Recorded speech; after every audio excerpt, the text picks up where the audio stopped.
बिस्मिल्लाहिर्रहमानिर्रहीम। अस्सलाम वालेकुम नाज़रीन। पिछले दिनों एक खबर आई कि FATF ने पाकिस्तान नूं ग्रे लिस्ट दे विचों कढ़ दिता है और पाकिस्तान दे विच इहदे ते बहुत ज़्यादा खुशियां मनाईयां गईयां। क्या इस तरह ही है? पेरिस दे विच होने वाले इजलास दे विच FATF ने पाकिस्तान दे जिहड़ी दिते हुए टास्क सी उहदा जायज़ा लिया। उस दे जायजे दे विच गल सामने आई कि पाकिस्तान ने दिते हुए तमाम 34 दे 34 अहदाफ दे उत्ते अमल दरामद कर लिया ते उन्हां ने आख्या कि पाकिस्तान वक्ती तौर ते ग्रे लिस्ट दे विच ही है, लेकिन इनू ग्रे लिस्ट दे विचों कड्ढण दे वास्ते जिहड़ा है ना वो इकदामात शुरू कर दिते गए ने। हुण उन्हां दा एक जायज़ा मिशन पाकिस्तान दे विच आएगा और आके वो इस चीज़ का जायज़ा लेगा कि वाकई क्या पाकिस्तान ने जिहड़े इकदामात सानू करके विखाए ने उन्हां ते अमल दरामद हो रहा है या नहीं हो रहा। हुण इस दे उत्ते हर जमात जिहड़ी है उहदा क्रेडिट लैण नूं तैयार है। मुस्लिम लीग नून दी गौरमेंट जिहड़ी वो भी इसका क्रेडिट लैण नूं तैयार है। पीपल्स पार्टी वो भी कह रही है कि बिलावल भुट्टो की जिहड़ी सफारतकारी है उनकी वजह तो पाकिस्तान नूं ये कामयाबी मिली।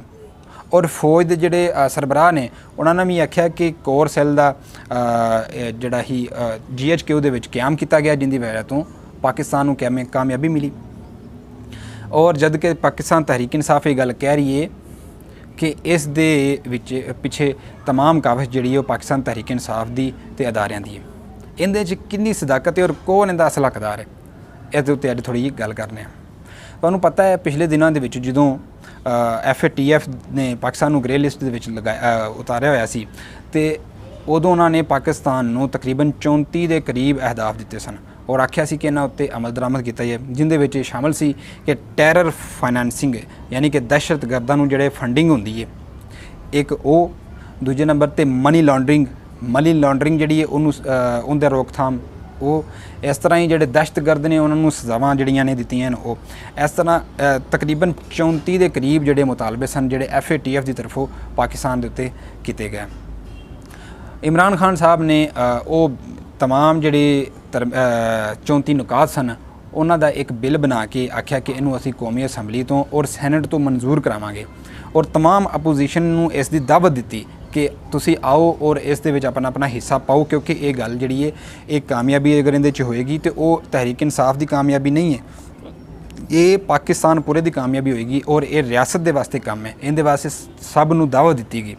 लेकिन तुहानूं याद होएगा मशहूर ज़माना जदों तहरीक इंसाफ ने एक कमेटी बनाई तो कमेटी दे विच बाकायदा गल होना शुरू हुई तो पीपल्स पार्टी ते नून लीग इन्हां दोवां रल के नैब के खिलाफ 35 तरमीमां जड़ियां ने दसियां कि 35 तरमीमां करोगे उस तो बाद असीं जड़ा है वो FATF दे जड़ा वो बिल है उहदे च पाकिस्तान तहरीक इंसाफ की मदद करांगे, वरना पाकिस्तान अगर ब्लैक लिस्ट जाता है तो सानू इस दे नाल कोई सरोकार नहीं।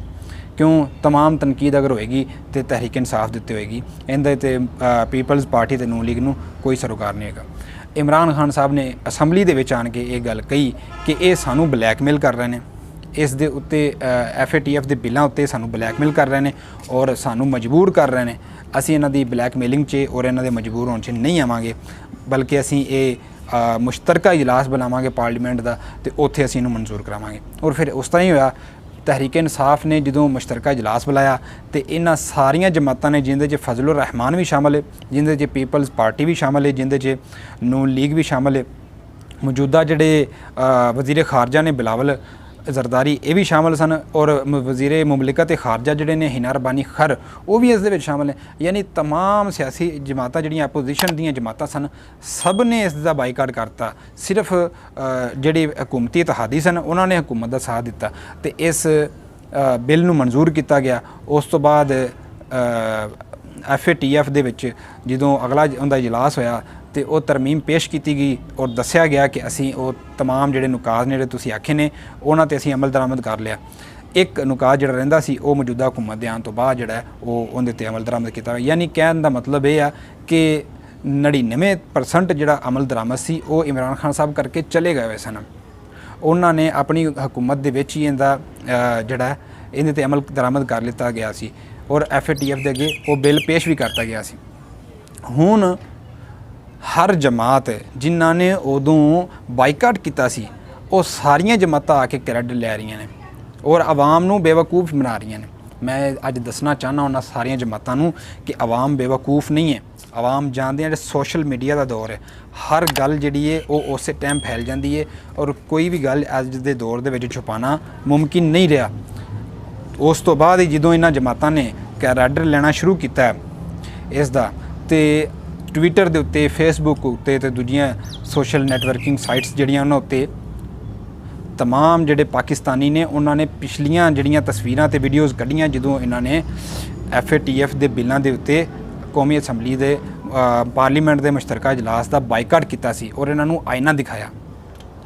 ਬਿਲਾਸ਼ੁਬਾ ਇਹਦੇ 'ਚ ਪਾਕ ਫੌਜ ਦਾ ਕਿਰਦਾਰ ਹੈ, ਇਹਦੇ 'ਚ ਕੋਈ ਦੋਰਾ ਨਹੀਂ ਹੈ ਕਿ ਉਹਨਾਂ ਨੇ ਨਾਲ ਰਲ ਕੇ ਇਮਰਾਨ ਖਾਨ ਸਾਹਿਬ ਦੇ ਬਹੁਤ ਇਸ ਦੇ ਉੱਤੇ ਮਿਹਨਤ ਕੀਤੀ ਔਰ ਉਹਨਾਂ ਦੀ ਹੀ ਮਿਹਨਤ ਦੀ ਵਜ੍ਹਾ ਤੋਂ ਅੱਜ ਪਾਕਿਸਤਾਨ ਜਿਹੜਾ ਹੈ ਉਹ ਗ੍ਰੇ ਲਿਸਟ ਦੇ ਵਿੱਚੋਂ ਨਿਕਲ ਚੁੱਕਿਆ ਹੈ। ਲੇਕਿਨ ਆ ਜਿਹੜੇ ਝੂਠੇ ਦਾਅਵੇਦਾਰ ਇਸ ਟਾਈਮ ਸਾਹਮਣੇ ਆਏ ਹੋਏ ਨੇ, ਨੂਨ ਲੀਗ ਔਰ ਪੀਪਲਜ਼ ਪਾਰਟੀ, ਇਹਨਾਂ ਦਾ ਇਸ ਪਾਕਿਸਤਾਨ ਦੇ ਗ੍ਰੇ ਲਿਸਟ ਦੇ ਵਿੱਚੋਂ ਨਿਕਲਣ ਦੇ ਵਾਸਤੇ ਜਿਹੜੇ ਇਕਦਾਮਾਤ ਹੁਣ ਹੋਣ ਲੱਗੇ ਨੇ ਉਹਦੇ ਵਿੱਚ ਕੋਈ ਹੱਥ ਨਹੀਂ। ਅਗਰ ਹੱਥ ਹੈ ਤਾਂ ਸਿਰਫ ਫੌਜ ਦਾ ਹੈ ਔਰ ਇਮਰਾਨ ਖਾਨ ਦੀ ਸਾਬਕਾ ਹਕੂਮਤ ਦਾ। ਹੁਣ ਮੈਂ ਉਮੀਦ ਕਰਨਾ ਤੁਹਾਨੂੰ ਸਮਝ ਲੱਗ ਗਈ ਹੋਏਗੀ ਕਿ ਇਸ ਦੇ ਵਿੱਚ ਇਹ ਜਿਹੜਾ ਝੂਠਾ ਕ੍ਰੈਡਿਟ ਲੈ ਰਹੇ ਨੇ ਇਹ ਸਿਰਫ ਇੱਕ ਖਿਆਲੀ ਪਕਾਓ ਹੈ।